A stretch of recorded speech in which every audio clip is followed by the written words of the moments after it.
By golly guys, I'm in my element.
So we're wild camping near Mac, come out to Dartmoor.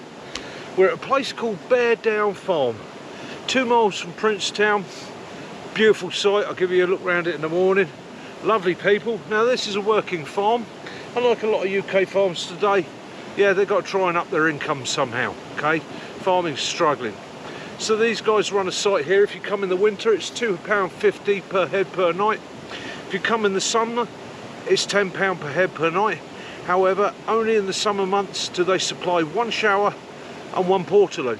It's wild camping, guys, what do you expect? The beauty of this place is, it's stunning. Got River Dart literally right there. It is 5 metres from me. Okay, they've got 2 sections to this site. One's called the Leat. We'll have a walk around here in the morning once I've spoken to a couple of the other people that are here and make sure they're happy with me walking around with a camera. Obviously I don't want to ruin other people's days, but I can recommend this site to you. So we need some water. I've mill banked some water into my dirty bottle, as we discussed the other day. It's my clean bottle.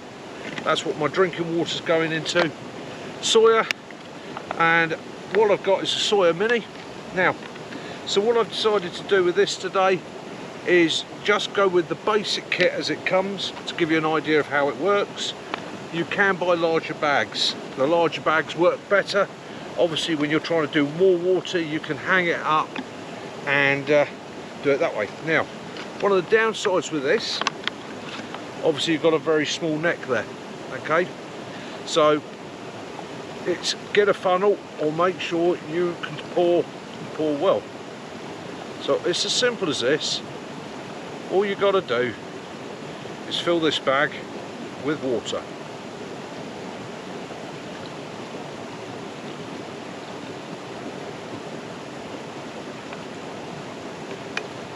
Now, we mill banked, so at the end of the day we could just boil this water. However, we want to be a little bit more careful. So again, the Soya Mini Pro goes on, it's got an arrow showing you which way it goes. You can put a rubber hose on there, use it as a straw.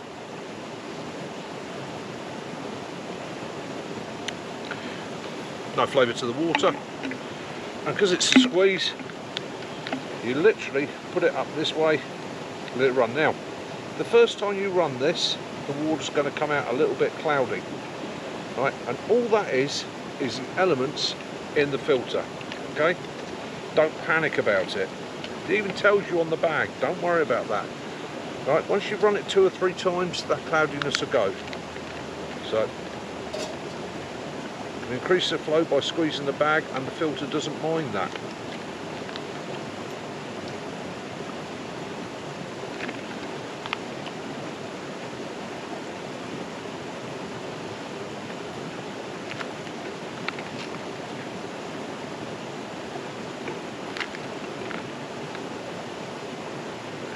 Go. So let's have a look at the colour of that, and colour of the water straight from the river. Now that's been through a mill bank bag, that's been through the Soya filter. Okay.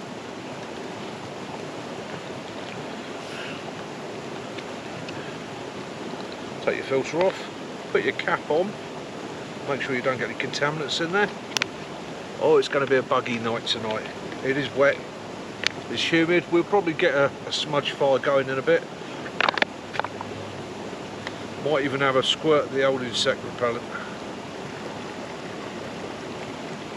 Refill my bag.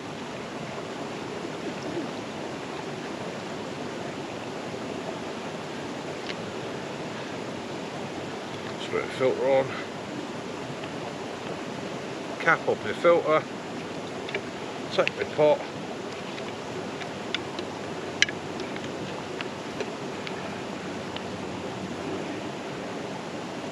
Squeeze my bag. Now, when it says squeeze, don't go mad. It's only plastic. You'll burst it.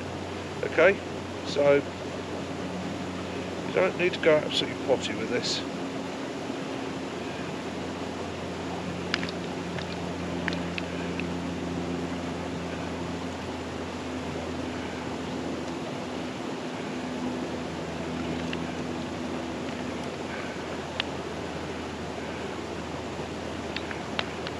Now, one of the reasons I like these smaller bags over the larger bags, don't get me wrong, if you're in camp filtering water, or you might be doing larger amounts of water, the bigger bags have the bonus of being able to do 2-3 litres at a time.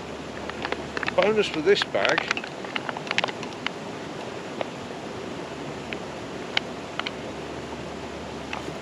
is I can take that off of there, put the cap back on there, but I can fill that with dirty water. Okay, I can fill that with pre-filtered water, put it in my pocket, I'm carrying that in there. All I've got to do is drop the filter on when I want to, or if I've got the kit, the room, carry it with the filter on, go to it when I need it. Okay, so in 5 minutes from the River Dart, we've taken our water, mill banked it, just taking out the worst of the sediment, bits and pieces, then soyed it, Okay, so that is 99.9999% proof to drink. Now, if you really want to go mad, you want to take it a step further, you can boil it. I'm proofing the pudding, just to prove that I don't tell fibs.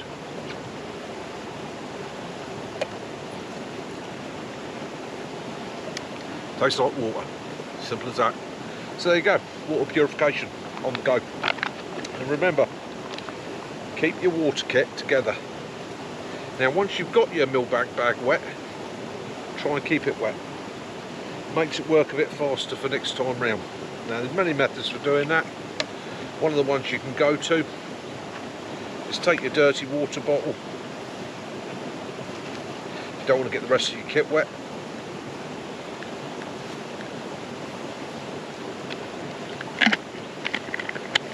Put it in your dirty water bottle, carry your millbank bag like that. Okay, that's just one of the methods. So, going to get a brew on, and I'm going to do that on the BCB. Make us both a coffee. Yeah, and just chill. It is now 4:20. Yeah, might have a little look around in a bit. Thank you.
So, while we're waiting for the brew to boil, let's go for a little walk around the camp.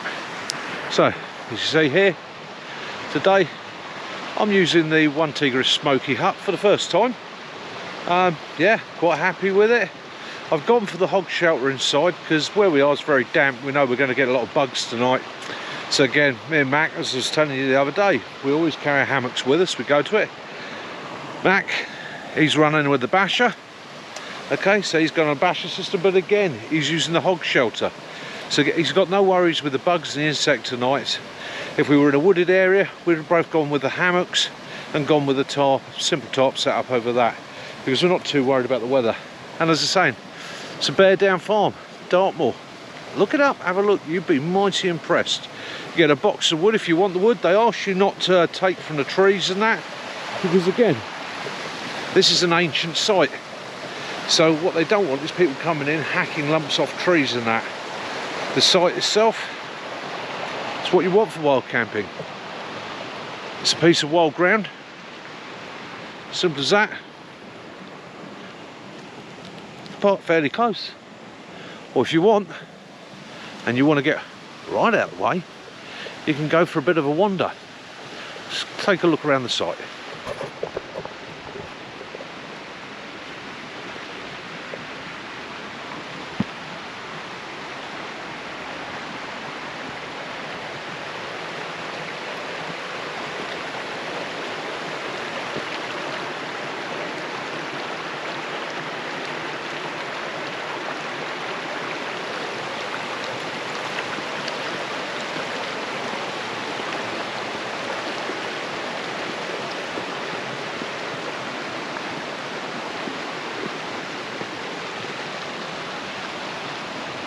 It's a bit damp, obviously it's been damp for the last few weeks. There is an area around there if you fancy a bit more wild. It's a fallen oak up there, which is absolutely stunning. There's a wooded section here.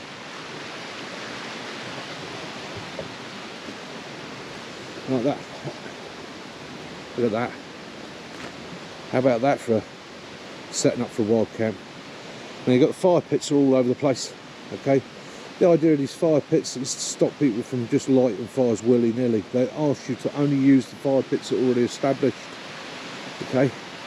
But it keeps a fairly natural and wild environment if you want your wild camping. But you want your wild camping where you know you're not going to get hassled. You haven't got to look over your shoulder. In the event of an emergency, somebody knows where you are.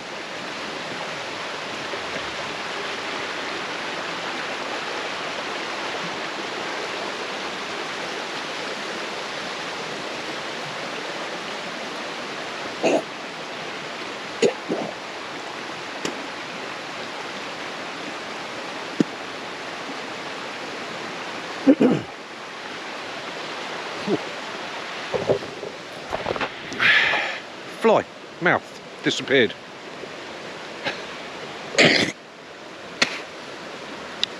Not nice.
Not old man's beard, sphagnum moss. I thought it was going to be old man's beard. Same moss as this. Here, bone dry. We've needed catch. Needed tinder.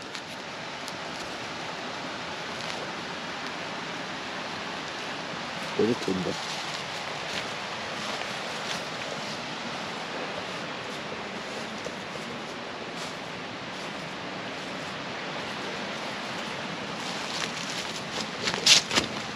Obviously watching your footer. Full granite Oldfield.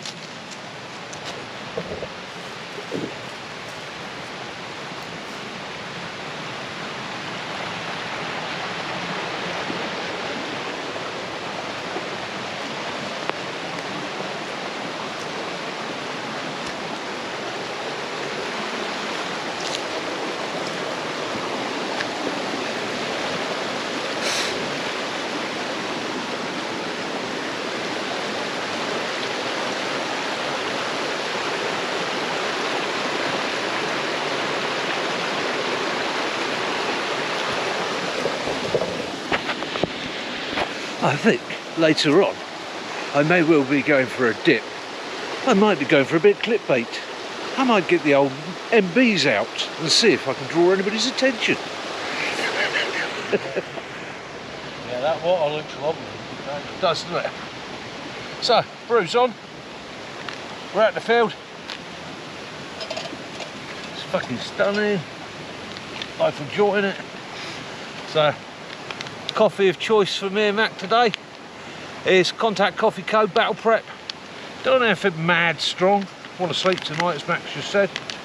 But a couple of those. Keep us going. Keep the fires burning. Put the silicone mat down. Stuck the mess stove on it. BCB. You'll see that there's quite a flame on that. Well, I'm trying something a bit different today. So I'm using denatured alcohol and in the spirit stove. Yeah, burns better than meths. There's quite a flame on it. It's a lot of heat, boiling the water very, very well. And again, if you take your water from natural sources, even though you've double filtered it, millbag bagged than the soya, no harm in boiling it as well, okay? Just makes doubly sure. And I will pretty much say to you that if you've soyed it and then you've boiled it, zero chance of anything going wrong. Yeah, it's true what they say. So if you actually lift your pot up over, obviously as long as it's not windy in that, you're going to find that you get a lot better burn, a lot better heat. And I will say to you, using denatured alcohol is dirtier than meths. It will suck things up quicker. Okay? But hey ho. Set this on. Mac's got a visitor. Just get him out.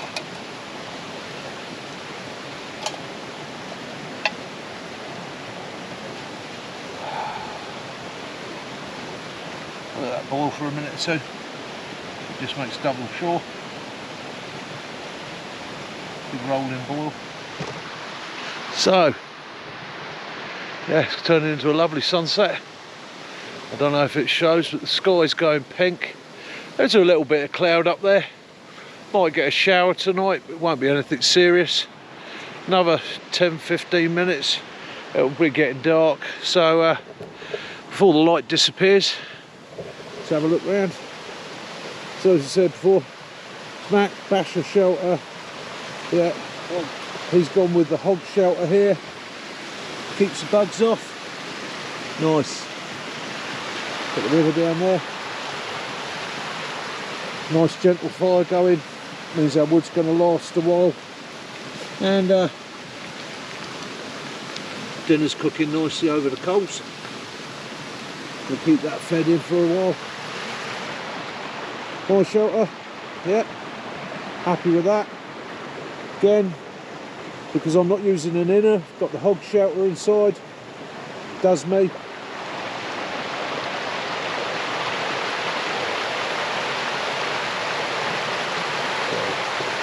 Got the river running down there.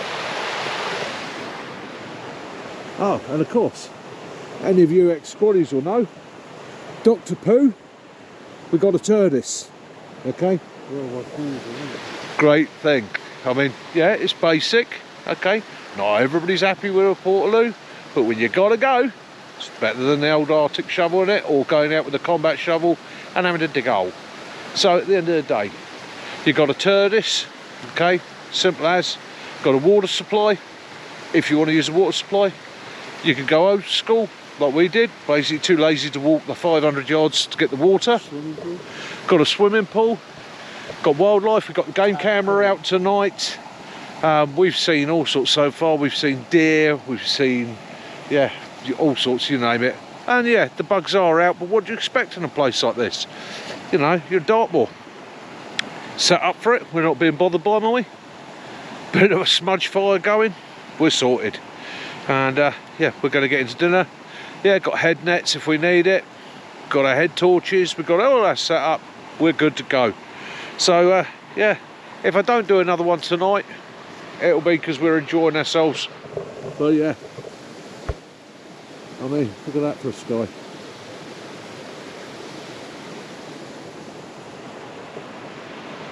Although, yeah, are we bothered? Nah. Manly men.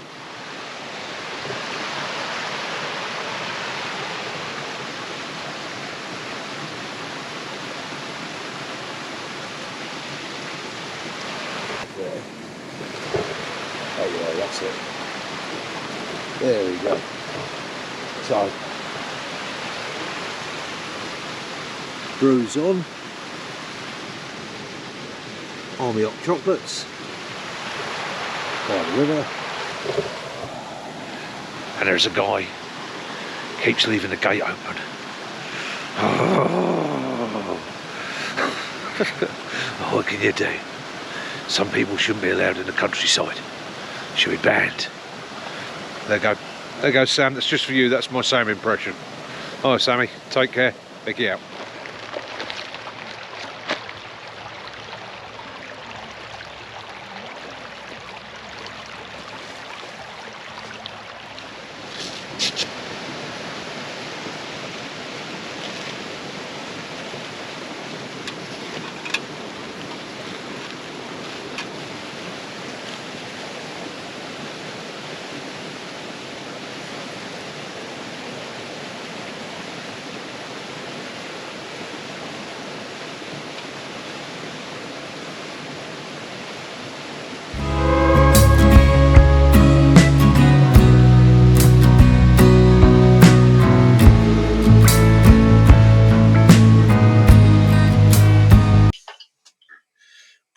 Ladies and gentlemen, unfortunately Mick has had to go on a top secret mission this evening, so we will be rerunning some of our previous episodes.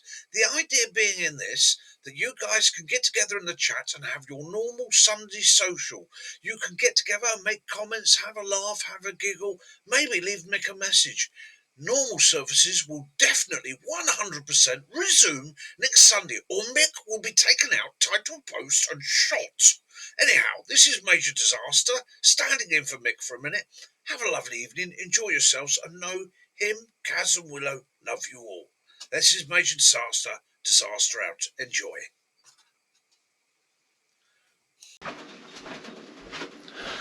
Hello everybody and welcome to Hampshire Outdoors and Survival. So today what we're talking about home survival. We're talking about some tips, ideas, thoughts, methodologies for at home in an emergency, whether it be a power cut, flooding, whatever the emergency could be. Some ideas, thought processes. Now I can't give you the answer to everything. Everybody's home's going to be different. Everybody's going to have different gear, different levels of technology, ideas and so on, and skill sets. So what I'm going to do in this, I'm going to give you some basics from my thought processes that might just help you along in an emergency. Let's get on with it.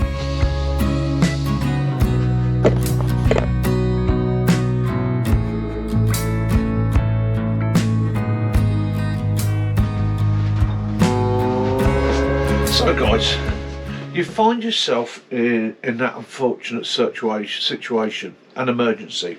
So you're going to shelter at home. Home is a great place to shelter if you can, because you know what you've got. You've got your resources there. You've got your pantry, you've got your freezer to empty, you know where the taps are, you've got a toilet that you can keep flushing using whatever water you can get. Dirty water, water from the water butt, water pulled up in a bucket on a rope from the flood. Okay, now not going to flush forever, because if it's flooding all the sewers are filled up as well. However, you want to get that stuff away from you and your location to your best of your ability. And I know it sounds terrible, but even if it's a case of bag it up and chuck it on the shed roof, you know, you're going to get those sort of materials away from you. So one of the things you've got to think about, not a lot of people talk about in a survival situation at home, is waste. And that is essential. So we keep here a big old roll of very heavy duty sacks for all sorts of waste, but we make sure we're well stocked, so that if I had to, I can double bag it. Outside the man cave window here, I've got a shed roof, so if it's flooding, I'm not going to throw it so it's just floating away willy-nilly, but I can toss it onto the shed roof, and that can be dealt with after the flood, but it's out of the building.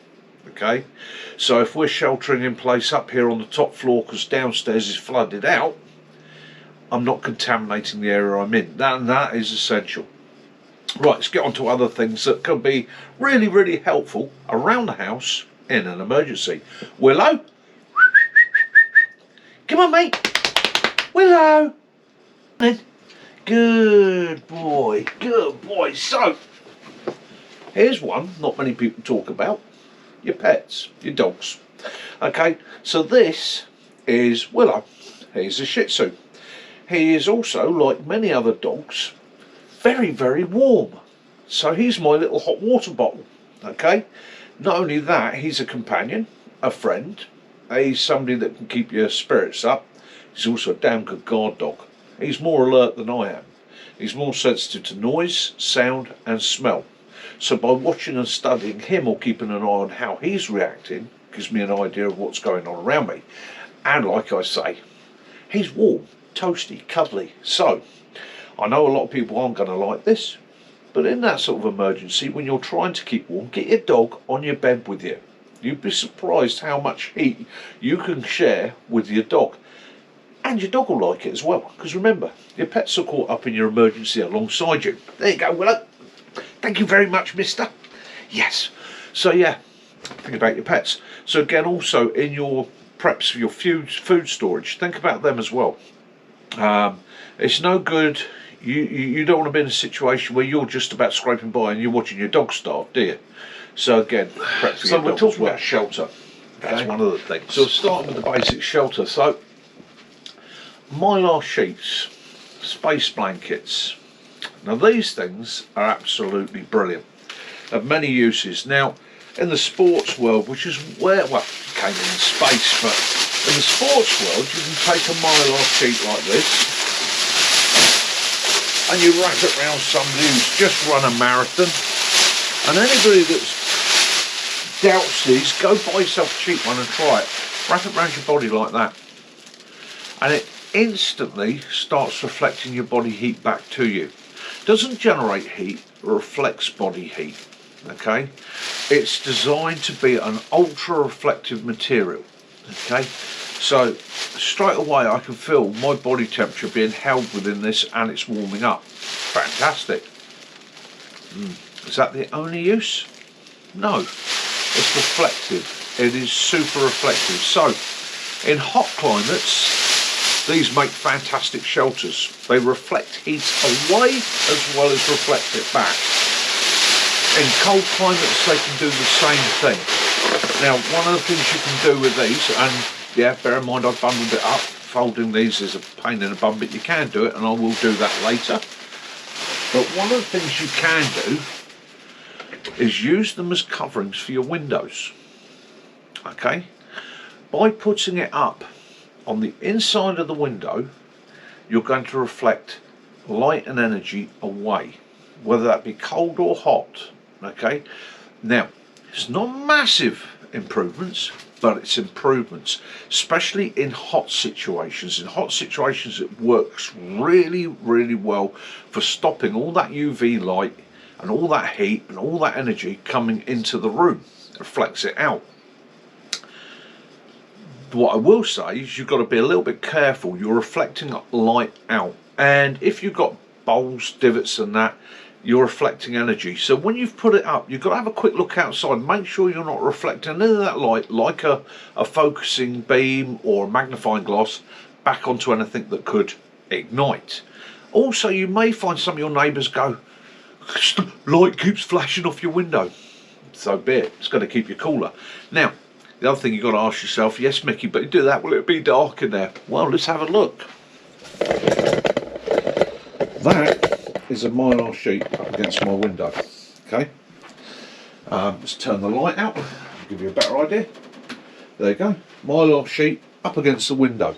They're that thin that it does allow a certain amount of light through, and it is, you could double it up if you wanted to go further, but I usually find one's enough. The other thing is, if you tape and seal it, you're creating a gas barrier, which is another bonus for certain situations.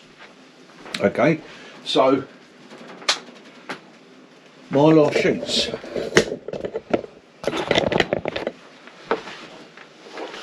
Mylar sheets, wonderful bits of kit, and very helpful. The venerable mylar sheet, and as you can see there, okay, I have a tin going. Now this brings me to another common item that a lot of people have around their house that works really well. Okay, the candle. Okay, so this simple candle, this candle here will burn for 2 or 3 hours, and it lets off about a watt of energy and a little bit of light. Now, using your candles at home, yeah, you've got to be sensible with them. You've got to be careful. Okay, that falls over when you're not watching it, it's setting fire to something. It's wax, it gives off a little bit of carbon monoxide. Okay, so you want to be aware of that. It's carbon monoxide sensors. Okay, but at the end of the day, it's one of our oldest forms of light. Now these come in lots of different makes, types, and colours and scents and flavours. Beeswax, paraffin, which this is. Now, beeswax, I like beeswax. It's more natural, doesn't smell so bad. Okay, burns a little bit brighter. Very expensive. Paraffin wax, cheap. Will light no matter what. I mean, these do light very easily. That's the bonus with these. It's our first attempt.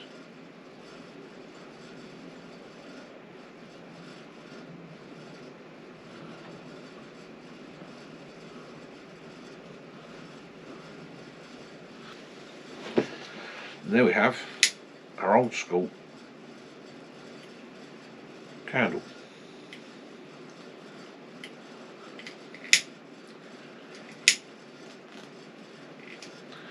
Now, that gives me the ability to carry that candle around, but more importantly, it gives me a nice stable base for that candle to sit on. Okay, it isn't going to go anywhere. And again, light and heat. Light and heat. So, there you go. It helps. Okay, so candles are a good go-to. They're a backup. So I tend to go myself with my electrical lighting systems first. So I tend to use the stuff that I've got, like torches and lamps and that, which I've got all around the house. They're my primary. However, I like to use those for moving when I've got to do things that could be a bit more risky. Candles are awesome. All the time you're awake. All the time you've got it by you. Okay, if you then go into say, do you know, I'm going to put a light up in the bathroom or something, then you want to find a different method. Candles, when putting them out, I will tell you, as I was told as a boy, blow it out first, lick your fingers, and just touch the wick. And what that does is that stops the wick from smouldering down. I don't know if many of you have ever found you go to light a candle and there's a tiny little stub of a wick where it's smouldered down. By snuffing a candle, pinching a candle, you prevent that, and it means you keep a bit of a wick, which means the relighting is a lot more simple. That's full-size candles. You can also, as we did as in my youth, take a jam jar. Okay, tip the wax into it till you've got a really good puddle of wax in the bottom, and support the candle in the jam jar. Now, What you have to be aware of with that is, as that candle burns down into the jam jar, it becomes more and more difficult to relight. As the candle burns down into the jam jar also, it uses up the oxygen in the jam jar. So if your jam jar is too small, what you end up doing is having a candle about this long that you cannot physically relight because it burns off all the oxygen. So you actually want the widest jam jar you can find, and all the jam jars therefore is, one, the jam jar, the glass on jam jar warms up a little bit and radiates heat. Bonus. Isn't a massive amount, but it is a bonus. It means that if the candle falls over, it's supported. Okay. It also means wax doesn't end up going everywhere, which is another important thing with candles. And in this day and age, a lot of us have tea lights. Okay, tea lights are wonderful little things. Little cheap tea light there. You can buy these in 4 hours, you can buy these in 5 hours, you can buy them in 8 hours. I would recommend buying the 8-hour ones if you're putting them by for a store. And one of the other bonuses with tea light is it's low. Okay, it's not going to get knocked over so easily. Okay, now you can improvise heaters using tea lights. You can use ceramics. Okay, by putting a ceramic pot above a tea light, it will gain the heat from the tea light, radiate heat out. Or as I've done here, and I want to be a bit careful with this, get me gloves, I don't burn my fingies. Fingies, he says? Fingies? Oh, where are they? Up there. Don't want to burn my fingers, because you'd be surprised how much heat you can actually collect. Now, by lighting up the tea light, placing it on a saucer like that, and taking a simple bean tin, okay, and drilling holes around the bottom to allow oxygen in, some holes around the top to allow gases to escape, okay, you create a heater. Now, what happens with this is, over the tea light, the heat rises. Now, on a normal candle or tea light,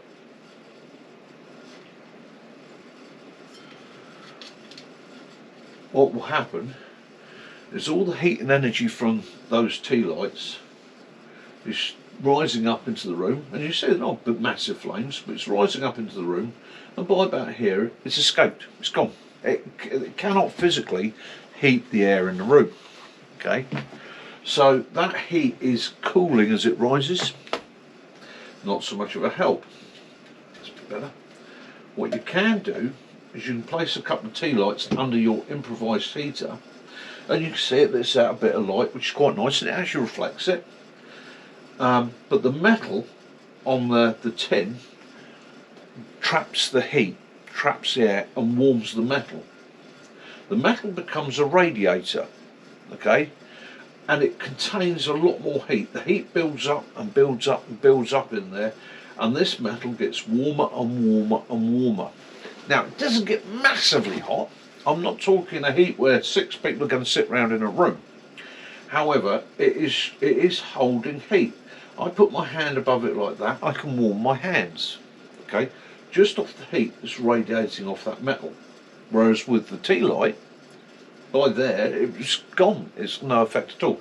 So you can improvise a little heater at home like that.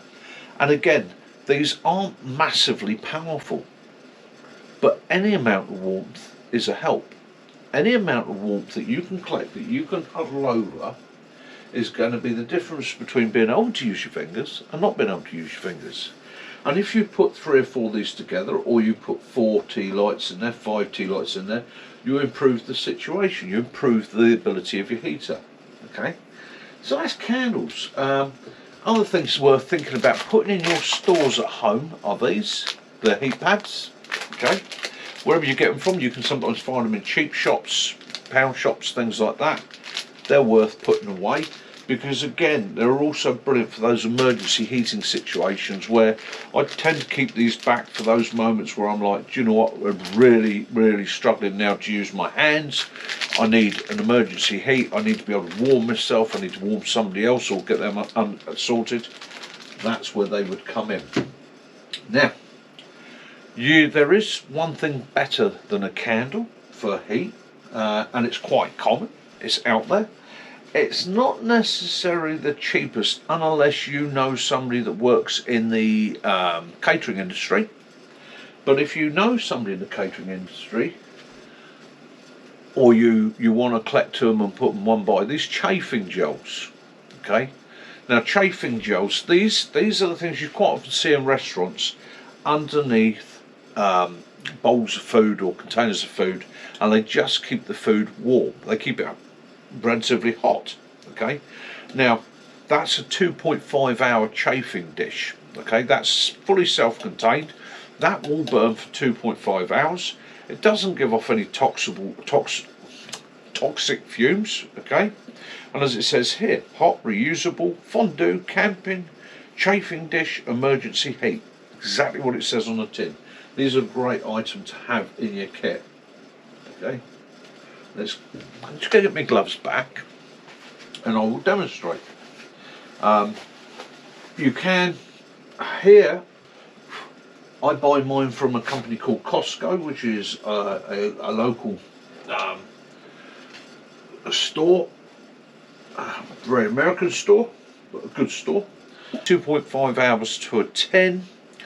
So at the end of the day, a good stock of those, you know, if I buy them one every couple of months and that, I've got 20, 40, 60 and so on, and the hours increase. And if you are in a powered down situation, especially in the UK, I don't know about the rest of the world, and you don't have a fireplace, you don't have a log burner, you don't have the ability to ignite gas, camping gear and so on, that's a great alternative. Now you do obviously fire safety, we have to be careful and so on. So what I'm going to do, use a spoon, because this is an at-home survival video, so I'm not going to use any of my knives, but there's a popping lid on it,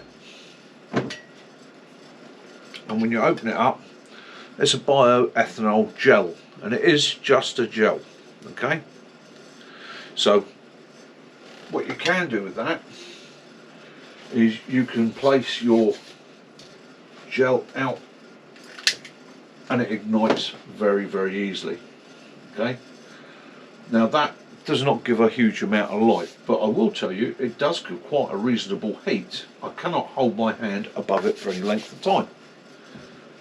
If I place my heater above it, I'm just out wondering,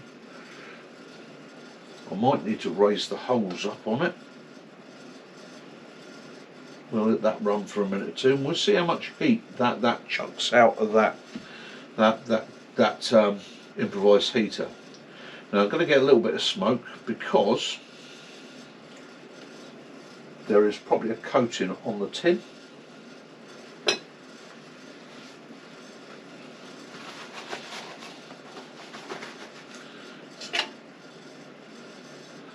Yeah, there is a coating on that tin.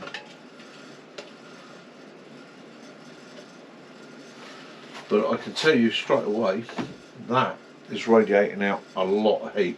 And again, works in the same process, that what's happening is the heat's being trapped by the metal, and then the metal is collecting the heat's building up around the metal or inside the metal and then radiating out slowly, so it's increasing the temperature within that very, very rapidly. So that works really, really well. Now one of the experiments I want to try later on, in actual fact, before that really gets going, and I can't take it off because it will start glowing, one of the experiments I want to try later on, I want to see if I can put a couple of these into my little mini stove, wood stove, and see how long it keep going. The other nice thing about these is you can take the lid, if you've done what you need to do with it, you can just simply slide the lid over and shut it down, okay? That means I can put that back into store. It's now safe. I can put it back on the shelf. I can use it just a small amount, and yeah, it's reusable. It's a good bit of kit. So that's given me some light, some heat. It's stopped the heat or the cold coming in a little bit. You're going to use things like bedding. We've always got an extra quilt or two, sleeping bags, things like that. In an emergency, you're going to try and come down to using one room as much as possible, and that will trap your body heat in that room. Use a room with the minimum amount of windows, keep the doors shut, try and trap what heat you've got in there. In this house here, for us in the winter, a lot of the time we spend upstairs, and the reason we spend a lot of time upstairs is heat rises. So the warmest part of the house tends to be up here. Even when the heating system's working, you tend to find that upstairs in most houses is warmer because heat rises. It rises from downstairs through the floor, it rises up the staircase, it rises into here. And a lot of modern homes have a very, very well insulated roof. So it comes through that floor into this level. That's a very good insulated roof. It can't escape. It gets trapped here. So you tend to find upstairs is a bit warmer. Okay, but again, don't take that as 100%, because I have been in houses where you want to stay downstairs. But again, you've got to work it out for yourself what's going to work that way. So let's see what Mickey says about water. I shall read you from my own training manual. Water, essential for life. You can survive for 3 weeks without food, but only 3 days without water. But you will start to deteriorate within hours, suffering from dehydration. It is your coolant. It removes toxins via the kidneys and acts as a conductor for the electrical processes within the brain. Okay. It also assists all the muscles. It is the neuron controller for all the muscles in the body. Okay. It is limited. It must be replaced to maintain health and your ability to function. Okay, without water, as soon as you start dehydrating, which can be within hours, your functions will start to reduce. Okay, the 1 litre, start again. So every person will lose between 2 to 3 litres of water a day. Even at rest and shade, you will lose around 1 litre just by breathing. Just the moisture from your lungs, breathing, sitting still, you will lose 1 litre a day. Okay. If you add to that illness, diarrhea, infection, fever, okay, that increases exponentially. It goes right up. Okay, you say you're vomiting, things like that, it's all a problem. Okay, all running water can be purified through boiling or using chemical means or a filter. Ration your sweat, not your water. So in a low water environment, don't just try and reduce the amount you're using up, and make sure you're carrying enough. So your minimum requirement is 2 to 3 litres a day, minimum requirement. Okay. I keep water containers here. I have 20 litre water containers. I have a number of them. I have them put to one side, and in an emergency situation I would be filling those if I knew it was coming. And in actual fact, I always keep one in store, stocked, ready to go. We also have some bottled water here because our tap water is foul, so we tend to use bottled water quite a bit as drinking water for us and the dog. So we've always got a good supply of water. But if I knew something was going to happen, I'd fill up every water container I had, the bath, yeah, and any other containers I had before the problem occurs. If the problem occurs, as I say, I wake up in the morning and we're flooded, now I've got another situation. And in that situation, I've got to think about purification a bit more. Okay, my water containers contain my drinking water. My bath contains my washing water, because I can't keep it sterile. Just purely from the air, it will start to degrade. Okay, water butts, flood water, things like that, as I've said before, can be used for flushing toilets. However, bear in mind that that flood water out there is going to be contaminated by sewers, chemicals, anything else that's out there. People's sheds are going to fill up with it, people's bins are going to fall over in it. there could possibly be bodies in it, dead animals, people, crops, herbicides, pesticides, you name it, it's going to be floating in it. Always a bit horrified to see people wading through floodwater. Not a good move. Avoid it at all costs if you can. Obviously, if it becomes a life or death situation and you've got to move, if you take that choice, yeah, just bear in mind that you want to get checked out afterwards, and you also then want to keep an eye on yourself.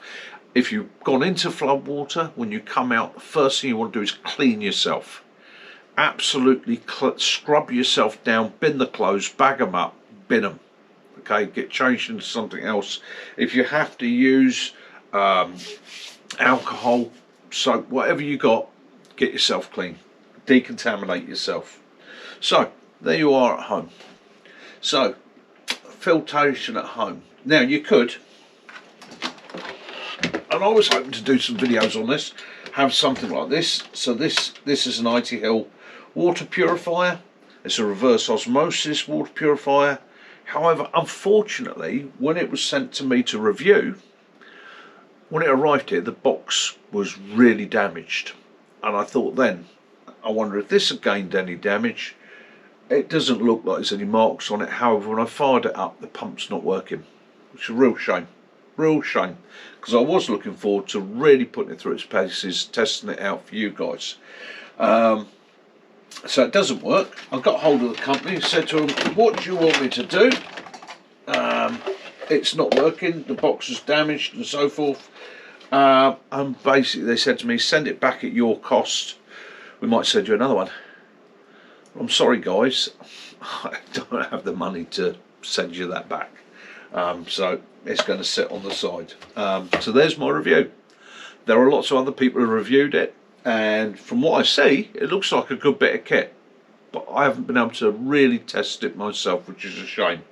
So that's out the window. What else have we got? Right, so I have one of these, which is a Sawyer. It's a Sawyer water filtration system. They are good. They're not the be-all, like I say, they are damn good. These and the Grails and things like that are brilliant filter systems. So a lot of these filter systems will take out heavy metals. They take out 99% of viruses and bacteria. They're used in the third world. They're used by the aid agencies to give people as safe as possible water sources. Now, again, no filtration system and no chemical system is 100%. Okay, you have to use these things sensibly. I tend to add boiling to this. My thought process to that is, if I boil it as well. Yes, yeah, so I've done everything I can to add filtration to filter the water and purify the water. Now, again, filter systems, but we're looking at home. We're looking at, you might not be a camper or survivalist, you might not have a grow, you might have a soil. Now this comes with a squeeze. This filters a litre of water at a time. Not the quickest thing in the world, but it does work. I also combine that with one of these, which is a Millbank bag, which is just a densely woven natural fibre cloth bag. So I collect water in that to start off with, and that filters out all the large particulates, which helps to prevent the filter and the Sawyer getting blocked really, really quickly. Okay, you can backwash them, clean them out, but again, we're not really talking about your camping gear, we're talking about home. So one of the things you can do at home, these, your home water filtration system. So this is designed to take out chlorines, this is designed to take out particulates, this takes out calcium, this takes out a lot of chemicals. Right. It's not going to be so good for bacteria and viruses and things like that, but again, you're going to boil the water.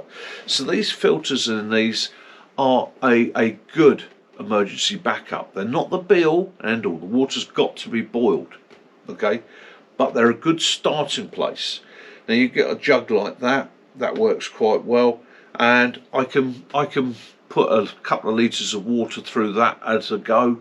For an average house for us here, works superbly. Okay, that will manage our drinking water through the day. What you can also do, if you have the filters, which obviously we have here,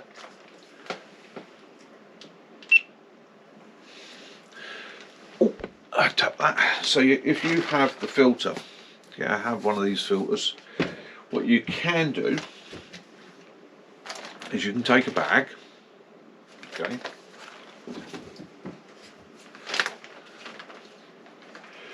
you want to cut a corner off the bag a little bit smaller than the filter. Okay, so what you want to be able to do is push that filter down into the corner of the bag, and you want it to be a fairly tight fit. And then what you do is you thread the bag up onto the filter like that. Okay, so the bag pulls tightly around the filter. Then taking one of the other most important tools you have at home, which is going to be your duct tape, and anybody that's a survivalist should have duct tape. You are going to seal that bag to the filter, like that. Now, that gives me a filtration system. Okay, that gives me a simple homemade filtration system. So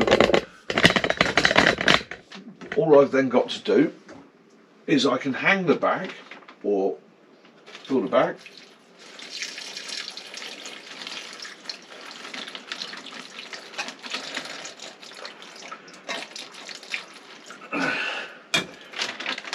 the bag with water,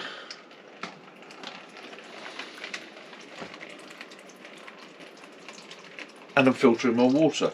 Now obviously that water is going to have to be boiled, there's no two ways about it. That's a activated charcoal filter. That will take out a lot of the chemicals, it will take out all the particulates, okay, and will give me a relatively safe water source. What I've got to do is boil it. Okay, that boiling section is essential. I mean, if you're taking water from containers, if you're taking water from the bar, the risks are reduced. But however, where possible, I'll always boil water. So that's a simple improvised filter. You could do that on the go. You could filter several times. You could have several of these going. You could use a bigger bag if you needed to filter more water. But it's just to give you an idea of what you could do with filtration. So that, put that down there. Now, the other thing you could do is distillation. Now, I have done a video on making a still at an earlier date. Distillation. So distillation is quite simply collecting steam. What you're going to do is you're going to boil the water rapidly, and you are going to collect steam. And when you collect the steam, it cools, condenses back, and in that condensing, it leaves all the impurities behind. Now, this is a method you can use for seawater.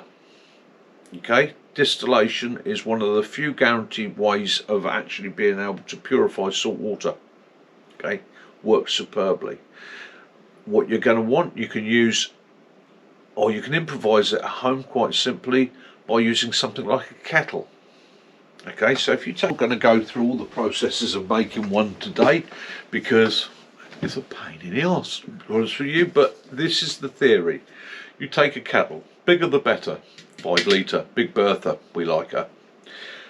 You connect a pipe onto the spout here, and you want that pipe to be about 5-6 feet long minimum. Okay, you take it up off of there, down, run it through cool water, cool cloths, damp cloths, things like that, because what you're going to want, you want the steam to escape from here into the pipe. You want it to then cool and condense back to water, and the other end of that pipe drops into your drinking container. Okay, if you're really worried, drop it into your filter system. But the idea being that the contaminated water in here boils. The water boils faster than the contaminants. That escapes in steam, comes through the pipe. You condense it back by cooling it from steam back to water. It means you can't use your kettle for anything else. The salt will be left in your kettle. You can collect that and use it, or you can take the contaminants out, but again, you're contaminating your kettle. But that is one of the methods. That is a simple still. It's been used for hundreds and hundreds of years as a way of taking salt out of water in coastal areas, and it does work. It does work very, very well. Take it from me. Hundreds and hundreds of methods for collecting water in the wild like that, but again, like I say, we were looking mainly at home. On top of that, food. So your food at home is going to be, where possible, cooked, warm, nice, make you feel good, keeps your energy up, keeps you feeling happy, relaxed, comfortable. Okay, tinned goods. So we talk about combination of power. Okay, so that is my at-home emergency cook system. Simple gas cooker, runs on a butane bottle like that, which I've got plenty of. It's also backed up by my MSR camping stove and the gas supplies for that. So combination of power is really simple. I'm going to cook a meal, and I'm going to make coffee or water for a hot water bottle. So I don't cook. Oh, cream of mushroom soup. I do like cream of mushroom soup. So I take a cream of mushroom soup, I take the label off it.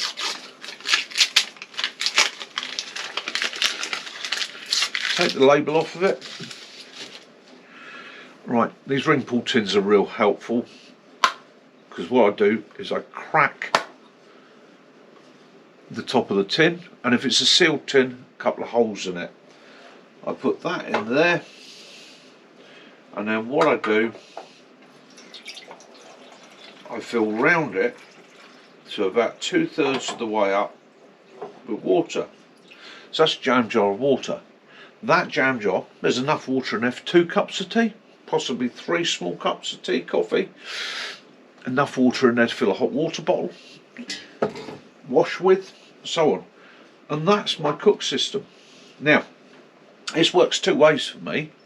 One, I heat the water, I can use the water. I heat the food, I'm going to have hot food. The other good thing for me is I'm not contaminating the pot with the food, because that's got to be washed, that's got to be cleaned. You've got to think about sterilisation. So again, when you're collecting your food sources, remember that this is probably going to be one of your most efficient ways of cooking. I can even put the lid on and make it work even more efficiently. Okay, so that is combining hot water, hot food, all in one. And again, don't waste the energy. If you've got the lid on there, that's going to radiate heat. So again, even more heat. The heat from the cook system, that's radiating heat. So again, I'm warming the room, I am cooking the food, I'm making a hot drink, possibly filling a hot water bowl, making wash water or whatever I need from it. Okay, it's all combining, but it's only using that one piece of flame. What you don't want to be doing is tipping your soup into your tin, making your hot soup, eating your hot soup, then thinking, blimey, I want a drink. Now I've got to clean the pot, so I want warm water at least to clean the pot. I clean the pot, wasted water, resources, energy, then make a drink. Try and collapse the whole thing down, as we said in the beginning. There's minimum amount of effort, maximum amount of effect. Okay? That's how I deal with that. So,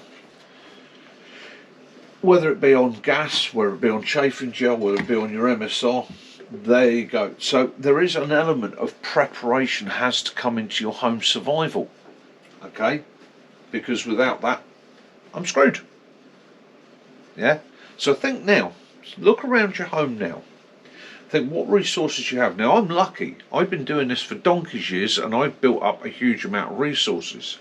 Okay, and there are other ways you can go as well. You don't have to go with gas. There is paraffin, there is solid fuel, there is gels, there is many methods you can use. Now all these methods you've got to do your research. Some of them are safe to use indoors, some of them are not. Some of the fuel sources may produce dangerous chemicals. They're fine for outside in an open air environment, not so much for indoors.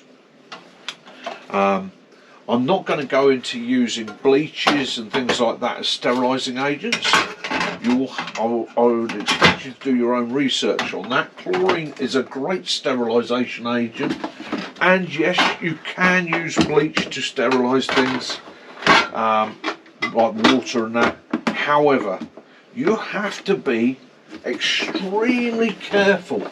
It's not just a good sterilisation because it kills germs, it kills people as well. So be very, very careful. Now, I'm going to get on to backup power. Not everybody's not everybody's got one of these. And this is a simple power pack. Okay. Now these battery packs, which is what it is, it's just a battery pack with a built-in inverter. So this will give me 12 volt DC. This will give me 110 or 240 volt. It will give me an AC outputs. It gives me USB outputs, Type C outputs. Okay, it gives me AC and DC. This one here is an all powers, and it's a cheaper system. It's a budget system. It's a pure sine wave. Now this is important if you're going to run computers and that off of it. If you're buying one of these battery packs, you want a pure sine wave.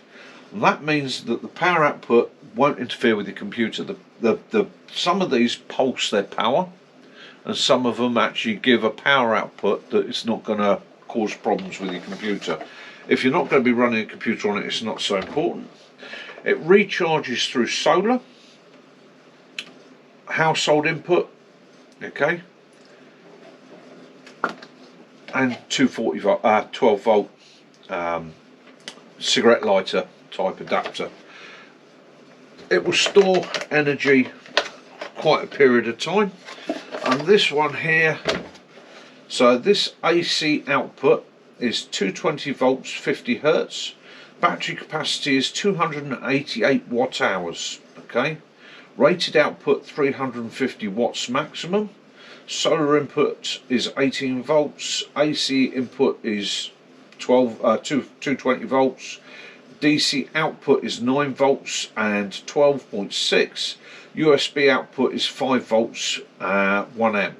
Okay, so I use that as a backup to provide light, charge items, charge phones, charge computers, and I take it on the camp sometimes with me, and we have run somebody's sleep apnea machine on it for several days with no issues at all. There are great home backup. They are expensive, they're not cheap, and this is one of the cheaper ones. There are companies like Blue Yeti, there is companies out there like Jackery that make some fantastic bits of kit, and you can scale these up. Some of these will go up to the point where they will provide pretty much a whole household power supply for days on end. I've run angle grinders on it when I've been working away. I've run a welder on it.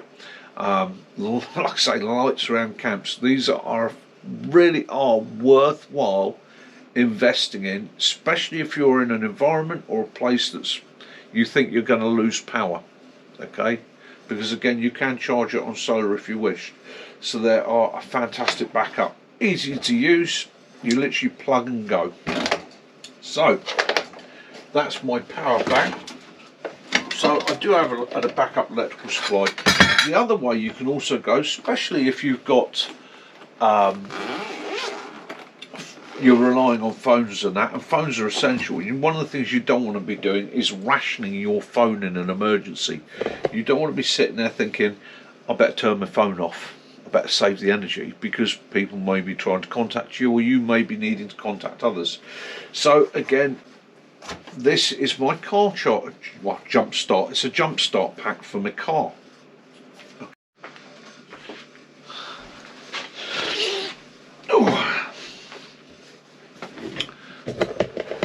So here we have my jump pack for my car, and if I put it on 100%, it's fully charged. So again, this is designed as a car jump starter. Great bit of kit to have for emergencies, because you never know when the battery on your car, like mine is at the moment, is going to play you up. So you've got a simple plug-in system for jump starting your car. More importantly, at home, it becomes a power source.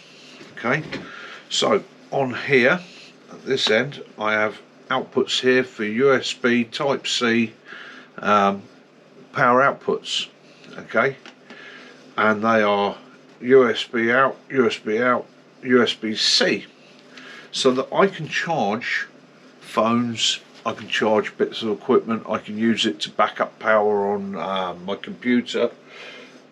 It's a great piece of equipment to have. It is literally will do everything I want it to do. Right, so yeah, battery packs worth having, really are a brilliant backup, whether it be a large one or a small one. And again, it's the sort of thing, once it's charged, you leave it alone, put it to one side at home, make sure that any cables that you might need for it, the adapter cables and that, all in the bag with it.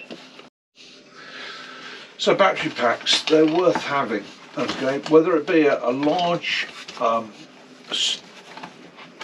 what we call sort of generator style pack, 350 watt hours, or whether it be a car jump start pack, or whether it be one of the small, what I call sort of personal packs that people, the little battery packs that people carry for just backing up their phones. Worth having. Keep them charged, keep them somewhere safe, keep them about. So hopefully that's given you some tips and ideas. This is a massive subject, and basically you can go on and on for hours. All I've tried to do is give you a few tips and some ideas, some of my thought processes. But again, a lot of this comes from actually being practical. Walk around your house, have a look, right? If you need be, if you're just starting out, one of the easy ways to do it is to get yourself some sort of box, whether it be Tupperware, whether it be a cardboard box, doesn't really matter, or even a drawer, and say, right, now this is our emergency drawer. This is where I'm going to store my candles, my emergency torches, some packs of batteries. It's such an obvious thing, right? If you're going to have emergency lighting, make sure you've got some batteries as resources, okay? You can go with any other light source you want, but you've got to be careful with it. Paraffin, tilly lamps, gas lamps, all that sort of thing, they all work brilliantly. The great thing about using things like tillies and gas is obviously it gives off heat, but again, you've then got to apply to that carbon monoxide. Do you have little ones? Is it a safe environment? Okay, don't escalate your risk and danger problems by not thinking properly. And bear in mind that in a high stress situation or an extremely cold situation, your thought processes might well be affected. Okay, panic, fear causes us to do some silly things. So again, if you find yourself in that emergency situation, stop, give yourself a second, think about it. If I'm upstairs, I'm safe. Okay, am I safe here? Is it secure? Yeah. Okay, what have I got here? How can I use it?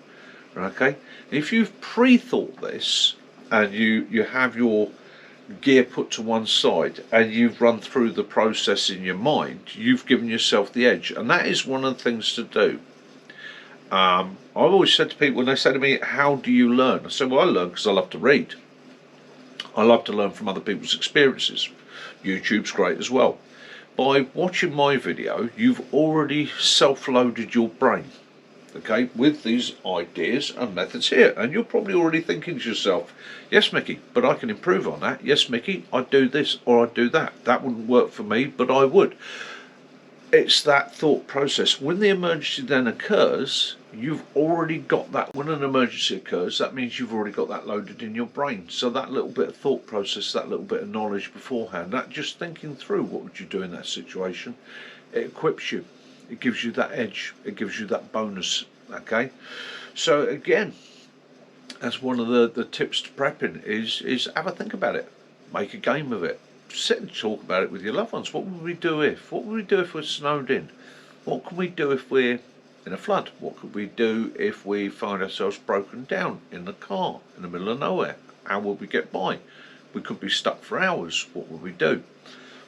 Playing cards, books, reading materials, games, things like that all help to pass the time. Time is one of your enemies. Boredom, it's a horrible thing. It just goes slow. Right, and that can also lead to desperation then, because people get fed up and start to do silly things. Keep yourself active, keep yourself busy, set a routine, get people involved in it, and push forward. That's my tips for home survival. So that's the end of my video. I hope you've enjoyed it. I hope it's given you some ideas, some tips, made you think, made the old grey matter whir a little bit. You know, what have you got? How would you do it? You know, not everybody's equipped for camping, prepping and survival. You know, what have you got in your home? What can you use? What can you adapt? What do you need? Okay, what could you put together? Let me know. I'd always be interested here. And if you want to let me know, join us on a Sunday night. Every Sunday night we run a Sunday night social. And the idea of that is we get together with lots of other YouTubers and like-minded people. Everybody is welcome, and it is just a Sunday social. We're not necessarily sitting there going, well, this is techniques and all the rest of it. It's a get-together, it's a laugh, it's a joke, it's a bit of fun, but we're all sort of the same sort of mindset, whether it be prepping, survival, bushcraft, wild camping, getting outdoors, having adventures. And there are people that join us from all over the world, okay? And it is a let your hair down time. You want to come along, crack a joke, tell a story, yeah? Make friends, make contacts. Meet guys that run some of the other channels. Yeah? Get to know them. They're a wonderful bunch of guys and always happy to share tips, ideas and methods. If you've got a question, Sunday night socials are time to throw it up. Yeah? Because you've got probably 40, 50 other people there to go, ah, well, I might sit there and go, never come across that situation, but there'll always be somebody there that go. Good evening, ladies and gentlemen. Unfortunately, Mick has had to go on a top secret mission this evening, so we will be rerunning some of our previous episodes. The idea being in this, that you guys can get together in the chat and have your normal Sunday social. You can get together and make comments, have a laugh, have a giggle, maybe leave Mick a message. Normal services will definitely 100% resume next Sunday, or Mick will be taken out, tied to a post and shot. Anyhow, this is Major Disaster, standing in for Mick for a minute. Have a lovely evening, enjoy yourselves, and know him, Kaz and Willow love you all. This is Major Disaster, Disaster out. Enjoy.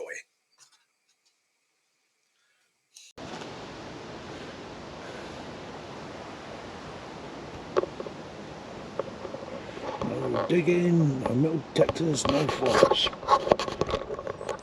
Right, welcome to Hampshire Outdoors and Survival. So me and Mac are out for a wander.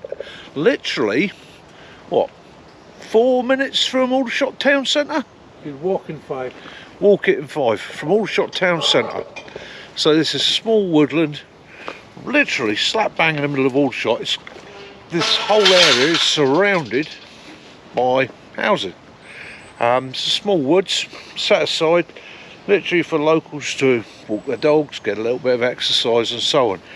And we're looking at this because, again, it's one of those little places that gets hidden out the way that everybody loses track with. Half the time, I can guarantee you, in the town you live in, there's probably somewhere like this. You're not even aware it's there. It's just tucked away. And these places are getting gobbled up because what's happening is Nobody knows it's there. They keep very quiet about it. They put it to one side. They say, oh, this is going to be a bit of special green space for the locals. Nobody uses it because they don't tell you it's there. And then in 10 years' time, the people that own it go, well, actually, it's not getting used. Let's build houses on it. They make a nice little profit out of it, and it's gone then forever. So find out where your little bits of secret public access land are. Use them. Listen. Listen. You're right in the middle of town, actually. Listen. Can't hear a fucking thing. Silent, isn't it? Absolutely. Yeah, it's mad.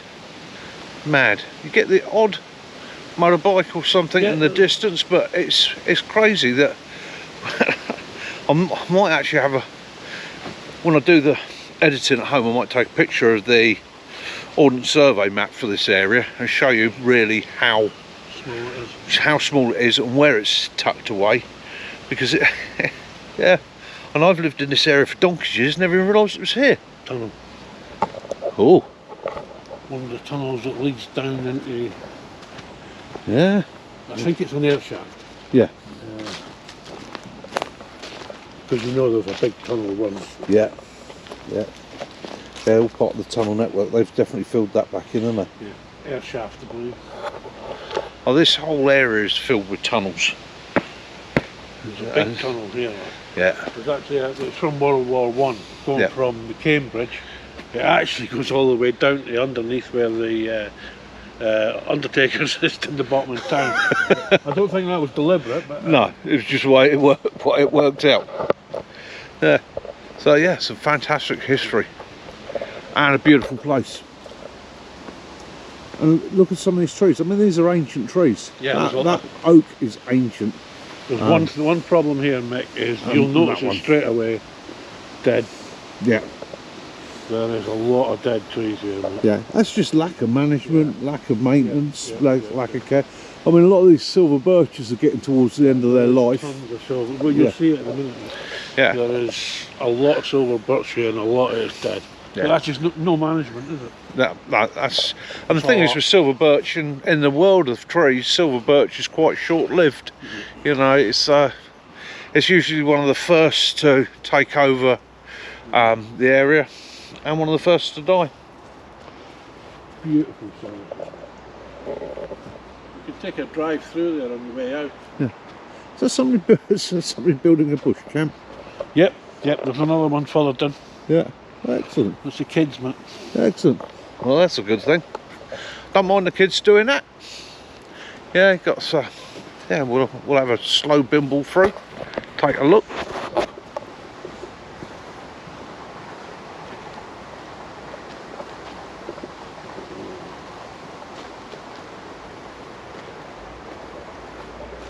Another nice oak there. That's a nice size. What I'll do is I'll take you into this bit where the camp was. Yeah.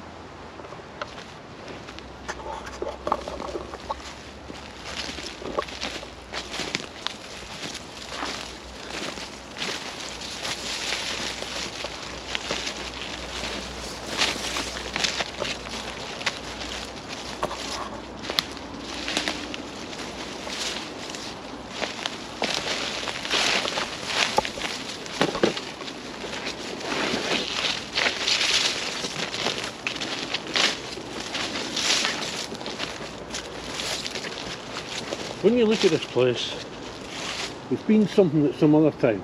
Yeah. But you've got like a bit coming in here, haven't you? Yeah. Raised bank, Yeah. level.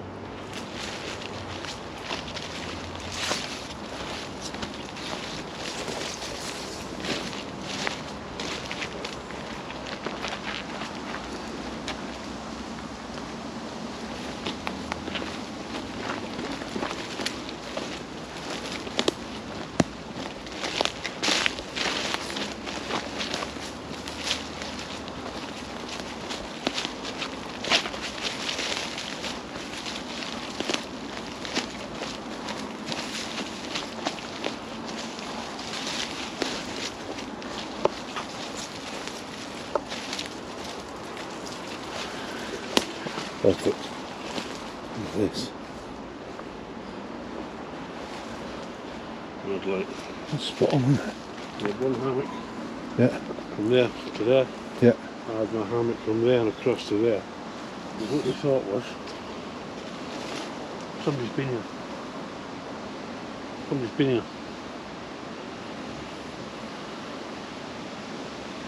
You probably get kids up through here. Somebody's been here, I'll tell you why, mate.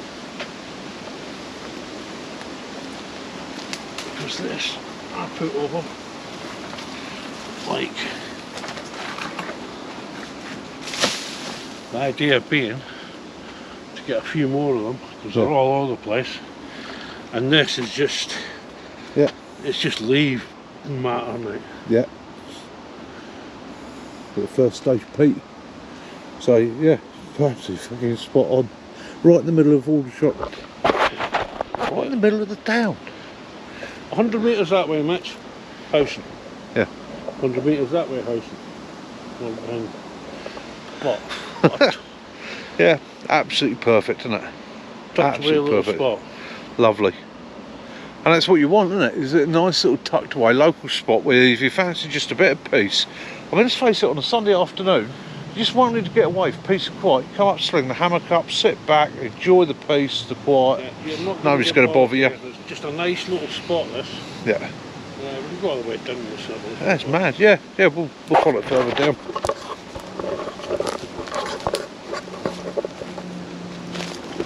Yeah, That's quite dense, isn't it? It's perfect. Got plenty of silver birch. Everywhere, man. Yeah. Bit of beech, bit of birch, bit of oak, bit of holly.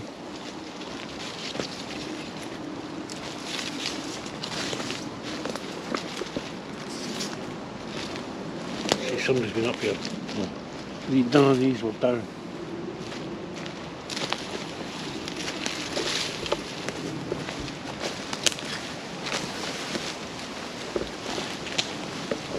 Now that's something I've said before. You know, notice Mac, as Mac's walking along, he goes, somebody's been here, know it, because this wasn't down, it wasn't down. So when you go out to you do your bit of wild camping, just remember, if a country lad uses that area, he's going to know if you've been there. It's one of those things. A good country lad is just so attuned to the environment, the woods, he'll notice things that you wouldn't. I noticed them too, because I was going to push them over myself. Yeah. I didn't want to because I was explaining to Rob at the time, don't go to the bottom of the tree and start pushing that because it'll snap halfway up. And drop on your head. Drop on your bloody head. Right, just going to do a quick one on that. So for those of you that saw my camp the other day when I was up the woods with Chris and I was talking about the wood ants. So wood ants in the UK, we've just found a perfect example of wood ants nest and they're already attacking my feet. Right, so very aggressive species, quite large, will give you a hell of a bite. And here we go. So if I just little there.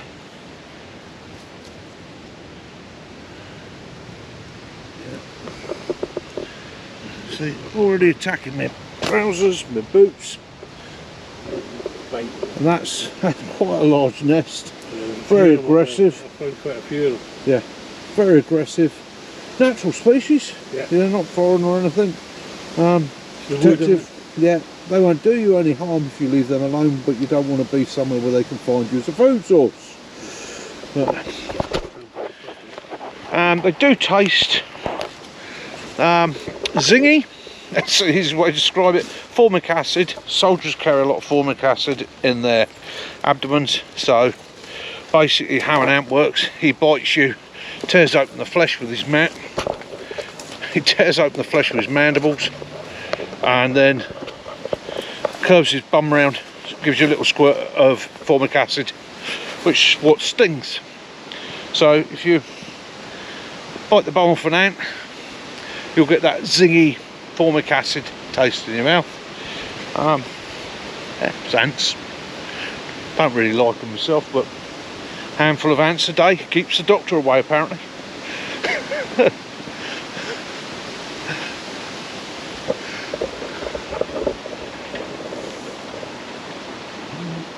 Harvest good birch there. Cut down for a reason. So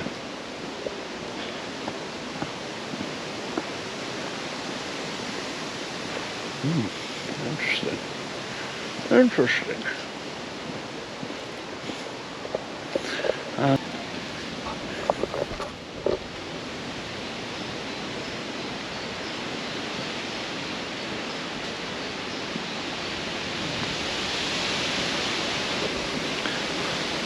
Let's face it, in the winter months you could probably store wood up here, dry it, set yourself up with a burn system that meant you were giving off no smoke. Yep.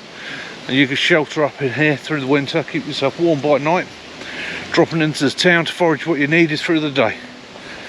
Yeah, definitely. Wouldn't be hard.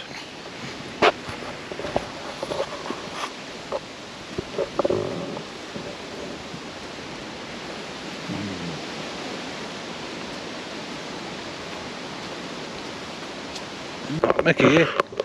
So we have a little walk into the cemetery, be respectful, polite, and nice. So here's the chapel.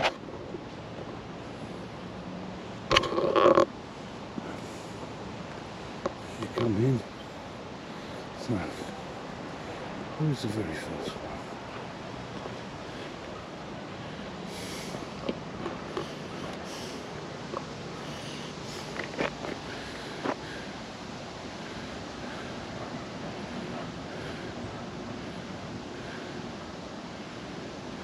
(1892). Robert Gordon. So, flap on there.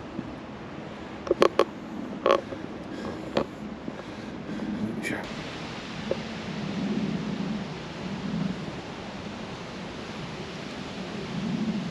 One's there, mate. 1972.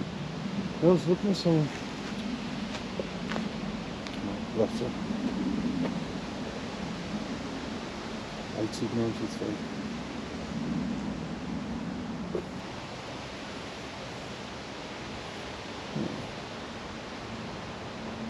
Uh, 1891, Samuel Allen Worth, Surveyor of the Royal Engineers Department.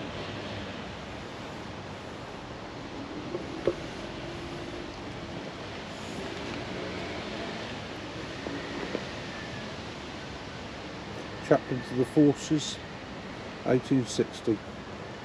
Died 1894.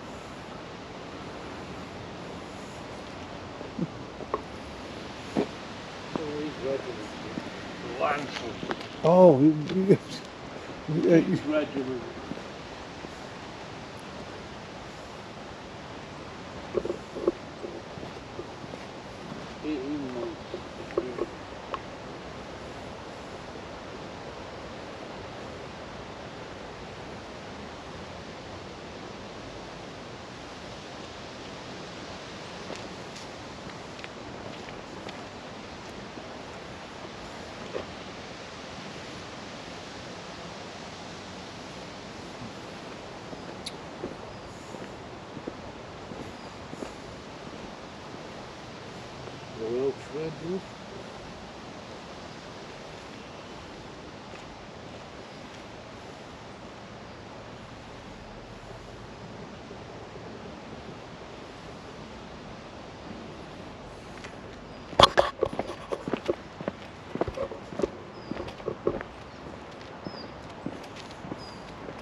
So there we go, guys. Just a little walk around a hidden woodland, and like me and Max said, literally a 4-minute walk out of the town centre and surrounded by estates, conurbation, and all the rest of it.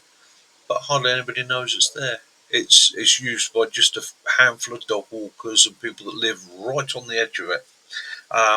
And a little walk into the military cemetery. Now, in the military cemetery, I did not. I try to be very respectful in these places. So, apart from a couple of the early bits that I read out, I didn't want to read too many details out. I'm always concerned that I might cause upset, distress, bring back memories for people, and so on.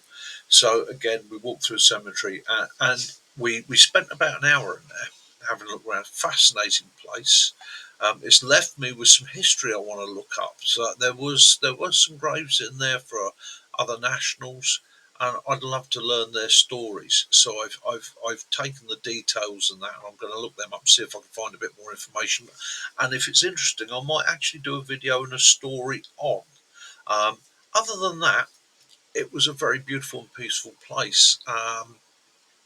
Yeah, that's Aldershot Military Cemetery. So if you're local and you get a chance to go up and have a walk around, I would encourage it. There's a free car park opposite the entrance at the top if you go up by the ski slope, and you can have a wander in from there. It's quite steep, so if you have a little bit of mobility issues, you might want to go a bit steady. But you can walk to the bottom and get somebody to drive out and pick you up at the bottom gate if you needed to. Beautiful place, absolutely stunning, very, very peaceful, and yeah, quite a sobering place as well. So I hope you enjoyed that video. The Little Woods, again, how many places near you have you driven past that little spot and you've thought to yourself a couple of times, I wonder where that is, I wonder how big that is, I wonder what's in there. Maybe it's worth having a look on your local maps, find out from your local information. Is it public access? Is it not? If it's public access, grab it, make the most of it. And as you see with that little bit of woodland there, Max already had a camp up in there, yeah, and had a great peaceful weekend. So anybody can do that. Yeah, use the ground around you. You don't have to necessarily travel for miles. Enjoy your local environment, be respectful, take care of it, but also protect it. And when I say protect it, I mean by using it, by people realising that it's accessible, it stops the planners from getting their claws into it. Okay, a lot of these places were gifted to the local authority for the use of the locals. You look up its history before somebody can put a planning order in on it. You can turn around and say, no, that was gifted to the locals for exercise and as green space, and you might be able to save that little bit of land yourself. Anyhow, get outdoors, have your adventures, have fun, take care of yourselves. There'll be another video coming up very, very shortly on a new bit of kit I've got, and I've had a look at purely and simply because I was drunky and I wanted to know what it was like. That's the MTB smock. Yeah, I quite like that. You want to say, look at this. Guys, love those you do. Forgive those you don't. Peace and light be upon you all. Have a great week wherever you are. Catch up with you very, very soon. Kia. Good evening, ladies and gentlemen. Unfortunately, Mick has had to go on a top secret mission this evening, so we will be rerunning some of our previous episodes. The idea being in this, that you guys can get together in the chat and have your normal Sunday social. You can get together and make comments, have a laugh, have a giggle, maybe leave Mick a message. Normal services will definitely 100% resume next Sunday, or Mick will be taken out, tied to a post and shot. Anyhow, this is Major Disaster, standing in for Mick for a minute. Have a lovely evening, enjoy yourselves, and know him, Kaz and Willow love you all. This is Major Disaster, Disaster out. Enjoy.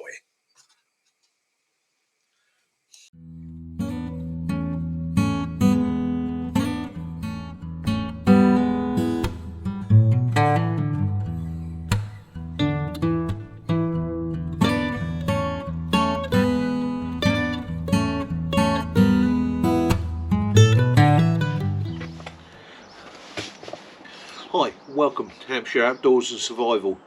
So let's talk about the bogey in the woods. You're not in a survival situation, but you're out enjoying yourself. You're having your bit of a weekend, your overnighter. Summer's here. Okay, fire risk. An essential thing to think about. It can turn something that is just a fun situation into something that's an absolute disaster. So I have 1, 2, 3, 4, 5 of my most common cook systems here set up, each one in a manner that I believe is safe. I'm going to light all 5 of them up at the same time. I'm going to make a brew on the safest one. We're going to let them burn. What I've done, I've placed a sheet of dry cardboard underneath each cook set. Okay, and we're going to have a look. We're going to let them run. We're going to let them run till they burn out, and then we're going to see if they've damaged underneath, if they would have set fire to the forest floor. So we've got the little box stove, and on that I'm using a fire log. Now, a technique that I was taught years ago: take a fire log, crumble it up or mash it up in small balls. It makes a brilliant fuel source with a reduced risk. I've got wood pellet in the gasifier stove. We're going to run with that. Trangier, and we're going to run with the Kelly kettle, and we're going to run with the gas system. Now, they all have their merits, they all have their situations. Some are more bushcrafty and survival than others. The Trangier is probably the safest. Okay, it's nice, it's stable. Yes, you've got a burning liquid in there, but as long as you're responsible with it, you clear the ground underneath it, and you've got some way of putting it out with you, it's probably going to work out the safest. Closely followed by the gas stove. The reason I don't put the gas stove as number 1, if it gets knocked over, it carries on putting out quite a severe jet. It's a very, very high heat. It's a higher heat than you're going to get off the meths. So yeah, it's probably close to it safety wise, but also has a risk. And the stability thing is what knocks me back a little bit on that. However, it's a good safe system, and you can just switch it off. And then lastly, we've got the Kelly kettle, and the Kelly kettle we're going to be running on twigs. Now, everything's going to be lit in the simplest form I can. So the majority of these, I'm actually using a paraffin fire lighter just to start them off, to get them going. Otherwise, this video is going to take all day. So I'm going to light them all up at the same time. The water, every single one is going to boil water, and everyone is going to boil what I would call a sensible equivalent amount for that system, i.e. that's going to have a couple of cups worth in it. That's probably going to have about 300 to 400 mils in it. That's probably going to have 300 to 400 mils in it. The Kelly kettle's got a litre in it, and I've got pretty much a mug's worth on the gas. Okay, we'll now quit the gases, so that one will be going off first. So let's light them up and let's see what happens.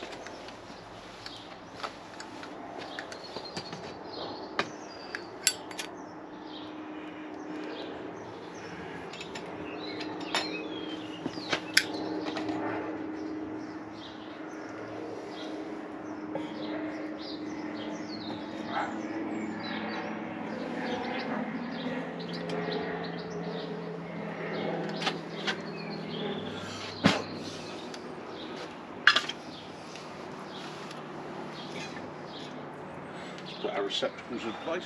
Spider in there. Let's have you out of there, spider. Right.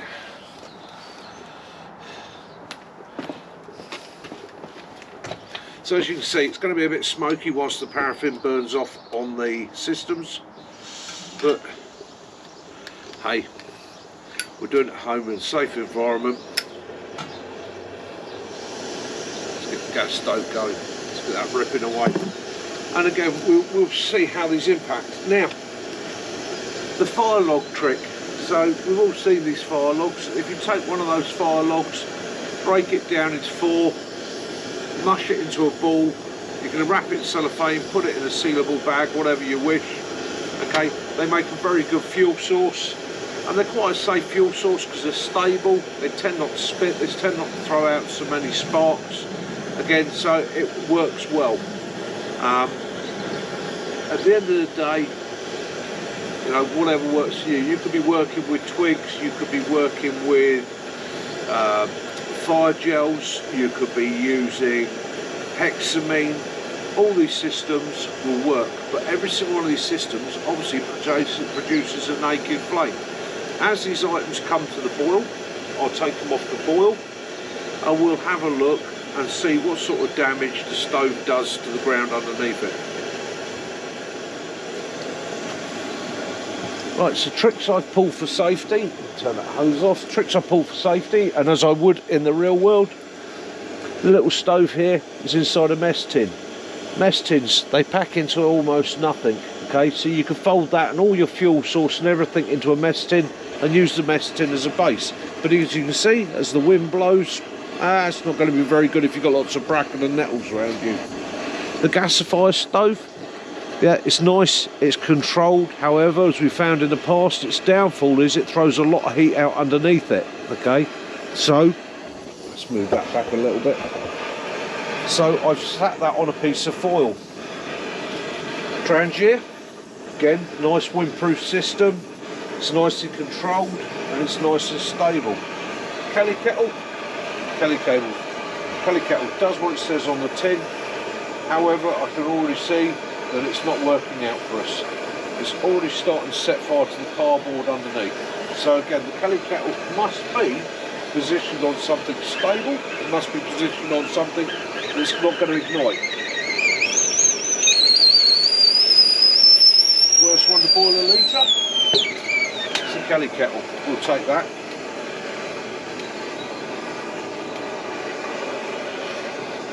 Closely followed by the gas stove.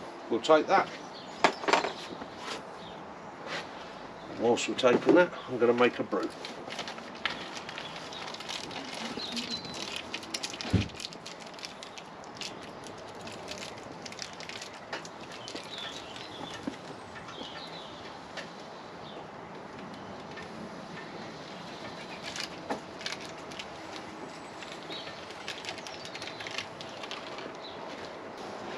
Another bonus is always the pot lifter that you get with the Trangier. It's a very helpful piece of equipment.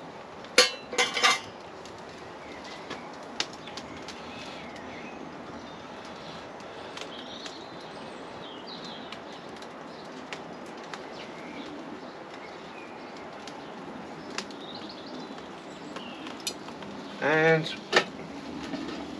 the mess tin and folding stove is at a boil.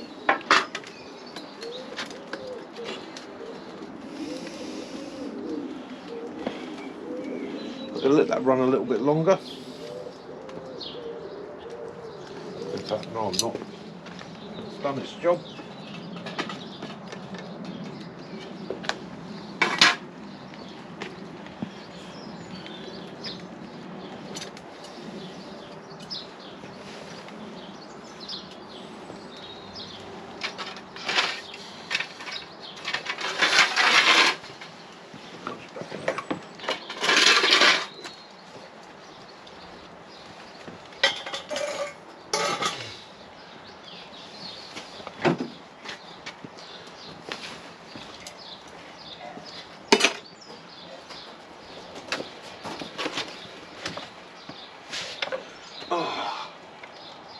And get my coffee. So we can already see by putting the little folding stove inside a mess tin,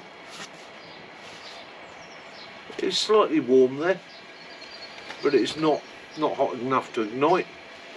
Probably be even better if you damp that down beforehand.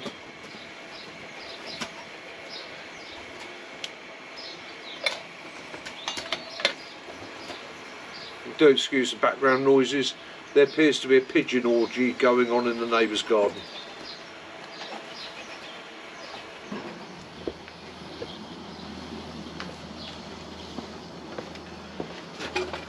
Right guys, so obviously the gas stove worked well. Kelly kettle, as always, worked fast. Okay, the little box stove, I was quite surprised at how quickly that boiled the water in there. Gas fire is up next. That's brought the kettle to a boil, and it's still roaring along quite happily. Closely followed by the Trangier. Okay, so that's our systems, or that's the systems I've used. Now we come to another bit of a thing. Box stove, Kelly kettle and gasifier. are difficult items to put out. Okay, once they're burning, 9 times out of 10 you just leave them to burn themselves out. You can starve them of oxygen. You can try all sorts of little tricks. I can take the top off of that.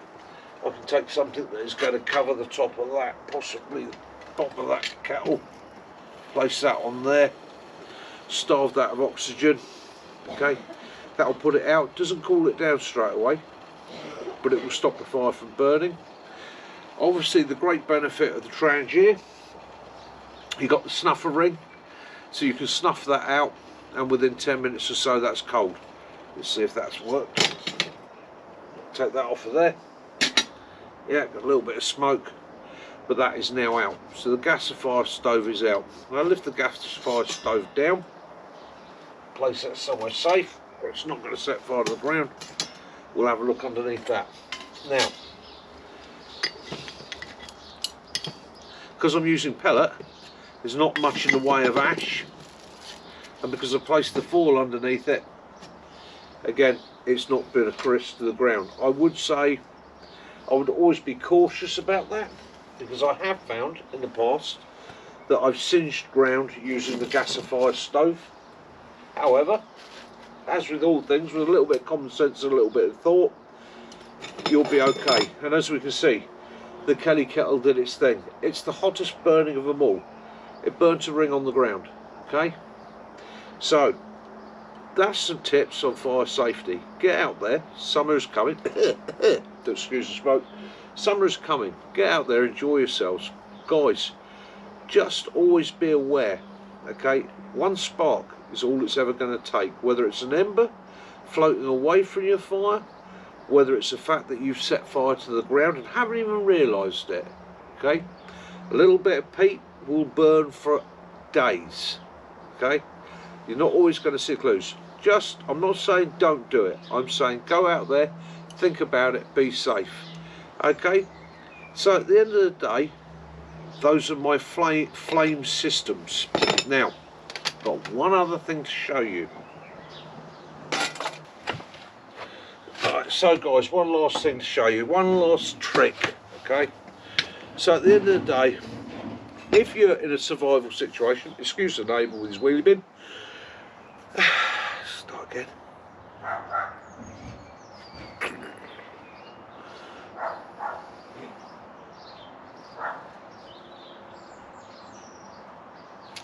Alright guys, so yeah, so one last trick to show you. So if you're not in a survival situation, okay, we're talking you're planning ahead and you're going to go out, or you've planned for a survival situation, you've got your car sorted. It's the middle of summer, so you're not necessarily going to need hot drinks. Yes, you might need sterilised water. That you can do with Puri tabs and filters. Yes, it's not 100%. It's 99.99. Okay? If you make sure it's a reasonable water source, you run it through a filter, you steri-tabbed it, you're probably going to be okay. Okay? So, at the end of the day, you can access water. The other thing you can do is plan your meals. Now you can eat cold, and not everybody wants to eat cold. So one of the things I suggest you can do, pop into your local camping shop, Millets, go online and get yourself some boil in the bags. Now, these boil in the bags that I quite often use, yes, they're a little bit more expensive, but if I'm going out into an environment where I really cannot light a fire, I'll take these. And I also carry a couple in the car, because I don't want to light a fire in the car, not even in the middle of winter. Come with a bag like this. Okay, and in this bag is a heating cell. Now these were first used by the American military and have now been taken on by most of the militaries in the world. Okay, they're a very, very good system. So what you do is you take your bag, you tear your bag open at the top here, simple as that. Open your bag out, place your meal inside. Okay, and on here you've got a fill mark. Okay, now it doesn't matter really where you source this water from, because that foil pouch that the food's in is sealed and sterilised. The water you're going to put in here is going to come rapidly to a boiling temperature. Okay, and you're not going to be able to reuse that water, I'm afraid, purely and simply because the cell tape on here that you can use.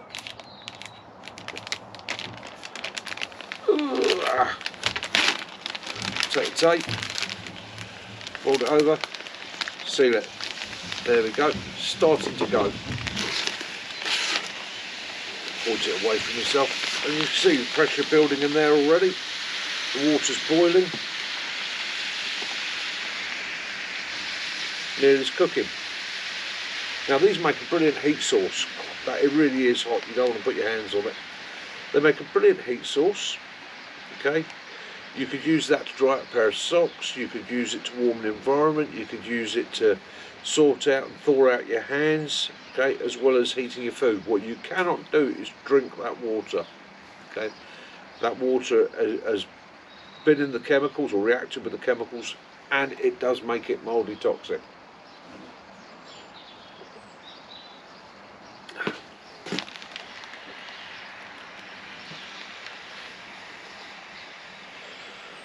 I have reused them. They say you can't, but by adding a little bit more water, sometimes you can generate a bit more heat, and that will help you keep you going. So this is going to cook a meal for me. I can cook 2 meals in there. I've even been out somewhere where we managed to get 4 food pouches into one of these, one of the heat blocks, and 4 of us had a nice warm meal that evening. So again, it's about adapting. Sometimes you've got to break the rules a little bit. But this will not trigger a fire. If you're in an environment where you know you don't want to cause fire, or you're in a stealthy environment where you don't want to give off any light source, which is what these were developed for, smell, the only thing you're going to smell is a food pouch when you open it. Okay, and you leave these to sit, and you leave them to sit literally for 5-10 minutes, or if you're an impatient squatty, about 2 minutes. Okay, and it will heat your food for you. So there we go, alternatives in a fire risk area. Okay, those are the methods I would use. The Kelly kettle, yes, I would use it in a fire risk area. However, I would probably change the fuel source in it. I might use the meth stove or something along that lines, which is a little bit more stable, it's not going to throw out sparks. Or if I could clear an area and make it safe, then obviously I'd use it. But just be aware, sparks, one spark creates an inferno. Anyhow, this has been Mick, Hampshire Outdoors and Survival. Hope you're all good, hope you're having a great week wherever you are. Hope life is treating you very, very well. Come over and join us Sunday night when we're going to discuss this subject a little bit further on the Sunday Social. Hampshire Outdoors and Survival, 2000 hours, Sunday night. Love those you do, forgive those you don't, and as always, peace and light be upon you all. This is Mick, Hampshire Outdoors and Survival, Mick out. And I am going to get it into a yellow curry.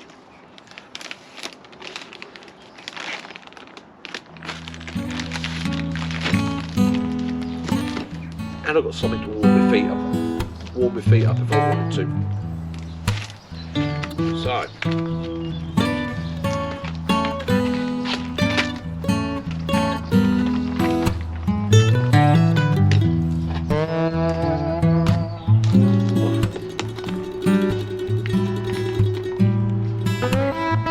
Another bonuses, of course. If you had to, always eat this cold.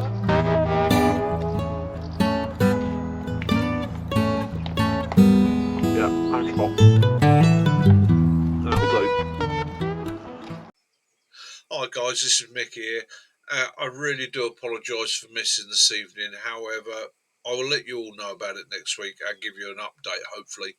Please, hope you enjoyed yourselves. I hope you all got a chance to have a chat, get together, and do the usual Sunday social. Because as I'm always saying on the live, it's not about me, it's about you guys. And it's a chance for you to all come together, catch up with one another over the week, have a chat and all the rest of it. So I hope you enjoyed it. Hope it worked out for you. And I know it's not our normal stuff. And I'd really, really from the bottom of my heart apologise for that.